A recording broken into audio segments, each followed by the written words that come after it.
Bak sudah jatuh tertimpa tangga, kini Verdi Sambo dilaporkan ke KPK. Ketika itu selesai pertemuan, lalu kemudian kedua sub PSK tersebut disodorkan oleh seseorang, disodorkan 2 amplop ya berwarna coklat, dan di dalamnya terdapat uang. Uang itu mengatakan bahwa itu dari bapak. Jadi dalam hal ini yang diduga itu adalah saudara Verdi Sambo. Kita kami ketemu Pak FS di kantornya di Jombang, mau pulang kemudian disodori oleh staf Pak FS 2 amplop besar yang kepala coklat yang diduga berisi uang. Isinya apa kami belum tahu, dan mereka juga tidak tahu karena memang tidak membuka. Tapi langsung dikembalikan pada staf Sambo. KPK akan tindak lanjuti setiap laporan yang diterima oleh masyarakat dengan melakukan langkah-langkah analisis lebih lanjut berupa verifikasi mendalam dari data yang kami terima dimaksud. Verifikasi ini menjadi penting untuk menghasilkan rekomendasi apakah laporan pengaduan masyarakat tersebut layak ditindaklanjuti ataukah hanya diaksipkan oleh KPK.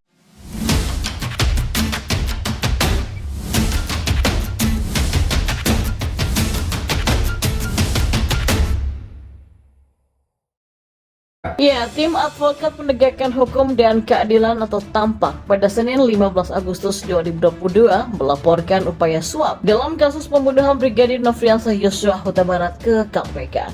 Mengutip suara.com jaringan terkini.id, koordinator Tampak itu Robert K. Timo mengatakan salah satu hal yang mendapatkan publik dalam pusaran penanganan kasus pembunuhan Brigadir Nofriansah Yosua Huta Barat adalah dugaan suap. Robert menjelaskan waktu itu 2 orang staf lembaga LPSK menemui Inspektur Jenderal atau Irjen Verdi Sambo di kantor Divisi Profesi dan Pengamanan Polri Mabes Polri terkait permohonan pelindungan untuk Barada Eliezer atau Baradae dan juga istrinya Putri Chandrawati. Waktu itu Irjen Verdi Sambo masih menjabat sebagai Kadif Propam Polri. Hal ini adalah berdasarkan keterangan dari Edwin Partogi, wakil LPSK, sebagaimana dalam pemberitaan media massa. Selain itu, lanjut Robert, juga ada upaya suap lain yang terjadi di perusahaan penanganan kasus pembunuhan Brigadir Nofriansah Yosua Huta Barat. Tim Advokat Penegakan Hukum dan Keadilan atau Tampak melaporkan dugaan suap yang dilakukan oleh mantan Kadif Propam Polri Irjen Polisi Verdi Sambo dalam penanganan kasus kematian Brigadir Nofriansah Yosua Huta Barat atau Brigadir J. Percobaan penyuapan itu kata dia dilakukan terhadap 2 pegawai lembaga LPSK yang pada kala itu melakukan pertemuan dengan Verdi Sambo dalam kaitan dengan permohonan pelindungan yang dilakukan oleh Putri Chandrawati atau istri Verdi Sambo dan juga Baradae. Saat itu Verdi Sambo pun masih menjabat sebagai Kadif Propam Polri. Ketika itu kan selesai tuh pertemuan, lalu kemudian kedua staf LPSK tersebut disodorin nih oleh seseorang 2 amplop berwarna coklat yang di dalamnya terdapat uang yang kira-kira tebalnya 1 cm. Dan pada waktu itu kedua LPSK itu mereka gemeter dengan melihat dikasih amplop itu, gemeter dan minta supaya dikembalikan. Ya, supaya dikembalikan pulang, kata Robert. Pada saat itu orang yang menyerahkan uang itu mengatakan bahwa itu dari bapak. Jadi dalam hal ini kan diduga itu adalah saudara Verdi Sambo, kata Robert lagi. Upaya suap itu kata dia termasuk kategori tindak pidana korupsi sebagaimana dimaksud dalam pasal 13 JO, pasal 15 Undang-Undang Nomor 31 Tahun 1999 tentang pemberantasan tindak pidana korupsi sebagaimana telah diubah dengan Undang-Undang Nomor 20 Tahun 2021. Dalam laporannya, Tampak turut membawa bukti berupa clipping pemberitaan dari media daring. Selain itu, Tampak juga meminta KPK untuk mengusut dugaan kasus suap kepada sejumlah pihak lain dalam penanganan kasus kematian Brigadir J seperti kepada Barada Richard Eliezer atau Baradae, lalu Kuat Makruf dan juga Bribka Ricky Rizal. Tampak mengharapkan KPK untuk melakukan langkah-langkah berdasarkan Undang-Undang Nomor 19 Tahun 2019, ujarnya. Ya, Tampak melaporkan mantan Kadif Propam Polri Irjen Polisi Verdi Sambo ke KPK. Adapun laporan itu dilakukan karena adanya dugaan suap yang dilakukan Verdi Sambo pada LPSK terkait kasus kematian Brigadir J.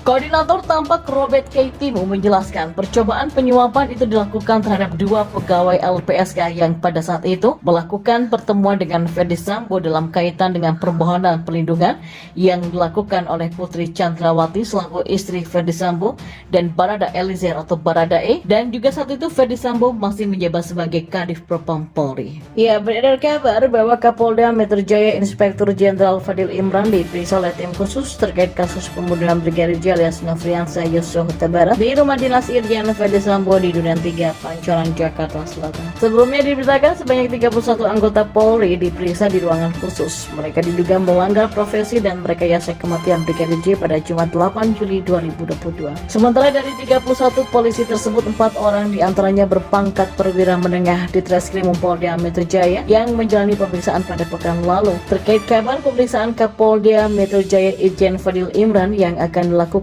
oleh tim sus, Kadif Humas Mabes Polri Irjen Dedi Prasetyo enggan menjawab lugas. Ya, nanti akan diinfokan ya kalau sudah ada, kata Dedi Prasetyo pada Senin kemarin. Dedi menyatakan tim sedang fokus melengkapi berkas perkara kematian Brigadir J sehingga dapat segera dikirim ke kejaksaan. Saat ini sudah ada 4 tersangka terkait kematian Brigadir J, yakni Irjen Ferdy Sambo sendiri, Baradae, Bribka, RR dan juga KN.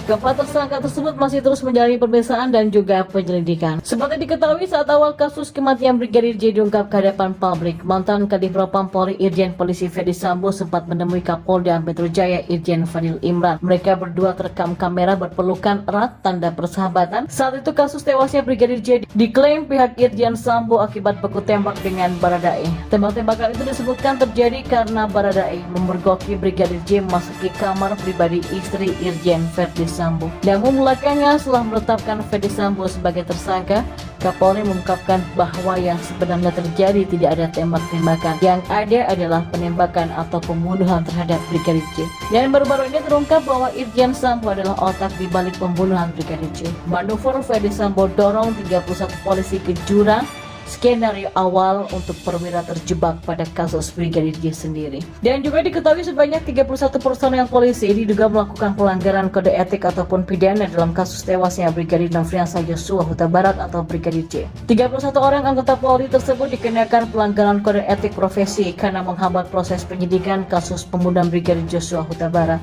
Manuver 31 polisi itu juga disebut membuat lambatnya proses pengusutan kasus karena menghilangkan sejumlah barang bukti. Kapolri Jenderal Listio Sigit Prabowo sendiri mengakui tim Inspektorat Khusus Polri menemukan hambatan saat menyajikan tewasnya Brigadir Joshua Huta Barat. Penyidikan tim sus sempat kesulitan karena hilangnya CCTV. Kapolri Jenderal Listio Sigit Prabowo mengatakan jumlah personel Polri yang diduga melakukan pelanggaran kode etik dalam kasus tewasnya Brigadir J bertambah menjadi 31 personel dari semula sebanyak 25 orang. Tim sus telah melakukan pemeriksaan kode etik ataupun tindakan untuk merusak, menghilangkan barang bukti, mengaburkan dan merekayasa dengan melakukan mutasi ke Yanma Polri, dan saat ini semuanya dilakukan pemeriksaan. Kemarin ada 25 personil yang kita periksa dan saat ini bertambah menjadi 31 personil, kata Kapolri. Dari 31 personil itu lanjut Kapolri 11 orang diantaranya telah ditempatkan di tempat khusus. 11 orang yang ditempatkan di tempat khusus itu terdiri dari 1 personil berpangkat bintang 2 atau Irjen, 2 personil berpangkat bintang 1 atau Brigjen, dan 2 personil berpangkat Kombes, 3 personil berpangkat AKBP, 2 personil berpangkat Kompol, dan 1 personil berpangkat AKP.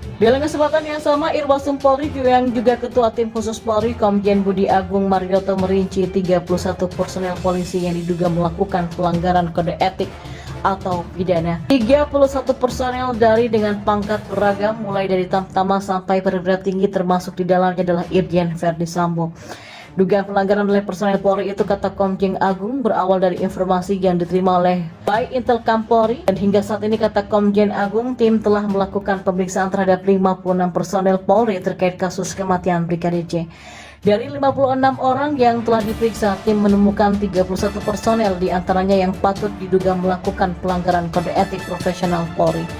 Agung lalu merinci 31 personel yang diperiksa dan diduga melakukan sebuah pelanggaran. Terbanyak mereka berasal dari Divpropam Polri, disusul Polda Metro Jaya dan juga Barreskrim Polri.